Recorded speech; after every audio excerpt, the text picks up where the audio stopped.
আসসালামু আলাইকুম প্রিয় প্রবাসী ভাই বন্ধুগণ।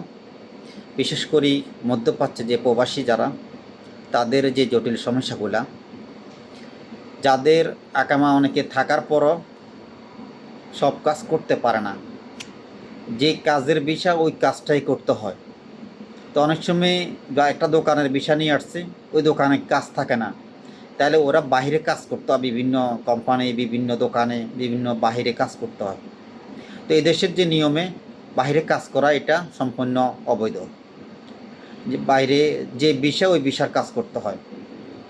তো বিশেষ করে ১৭ ভিতরে ৯৫ জন ৮০ জনে একই অবস্থা, এই জটিল সমস্যাগুলো।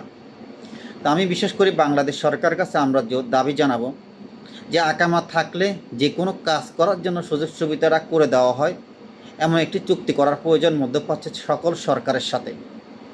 আশা করি যে প্রবাসীদের এই জটিল সমস্যাগুলো দূর করা সম্ভব হবে।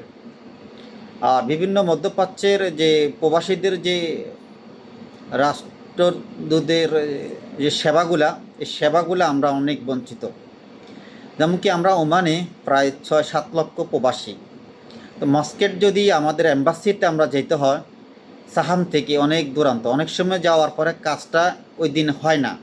ওইখানে অনেক সিরিয়াল দিয়ে দাঁড়ায় থাকতে হয়, লম্বা একটা সিরিয়াল। ওইখানে আমাদের ওই অ্যাম্বাসিটা বিশাল একটি, আমাদের ওই সেবার পরিমাণ ও মানটা এত বেশি ভালো না।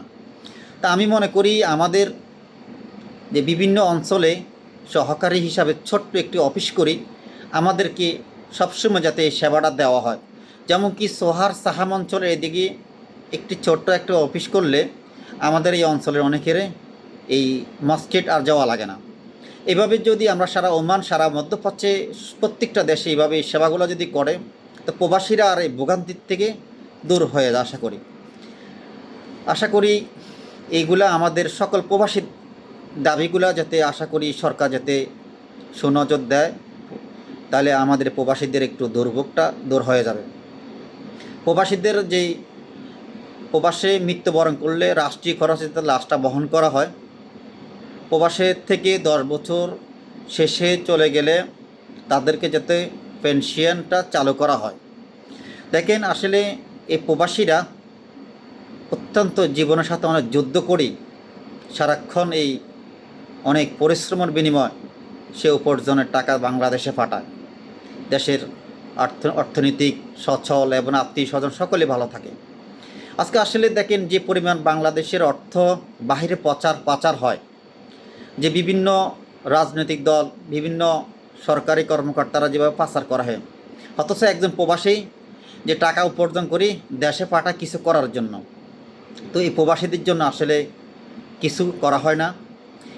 এই প্রবাসীদেরকে একটি যদি প্রবাসী কল্যাণ ব্যাংকে লোন নিতে হয়, হ্যাঁ দীর্ঘ অনেক যুদ্ধ করতে হয়। সরকারি সার্কিলার সার্টিফিকেট, চেয়ারম্যান সার্টিফিকেট, সিগনেচার, ওর বিভিন্ন যাবতীয় সমস্যা। তা আমি একজন দেশের নাগরিক হিসাবে দেশের বৈধ কাগজপত্র থাকার পরও আমি একজন লোন নিতে হলে প্রবাসী কল্যাণ ব্যাংক থেকে এত ঝামেলা করে তো কখনো সম্ভব না। এগুলা অতি দ্রুত সহজ করার জন্য বাংলাদেশ সরকারের প্রতি বিশেষ আহ্বান জানাবো। যে কোনো সরকার ক্ষমতা থাকুক, আমাদেরকে একটি নির্দিষ্ট বৈধ একটি সিস্টেম, একটি সুন্দর সিস্টেম করে দিলে প্রবাসীদের জন্য, এই প্রবাসীদের আসলে দেশের অত্যন্ত একটি অর্থনৈতিক সচল রাখার যে ভূমিকা রাখে, এটা যদি আপনারা স্বীকার করেন, তাহলে প্রবাসীদের দাবিগুলা আশা করি আপনারা সকলে পূর্ণ করে নেবেন। প্রবাসীদের যদি আরও আশার উৎসাহিত করেন, তাহলে আপনারা অতি দ্রুত এইসব এই নিয়মকানুনগুলা ঠিক করে দিলে আশা করি প্রবাসীরা আরও উপকারিত হবে। আল্লাহ হাফিজ, সালামু আলাইকুম।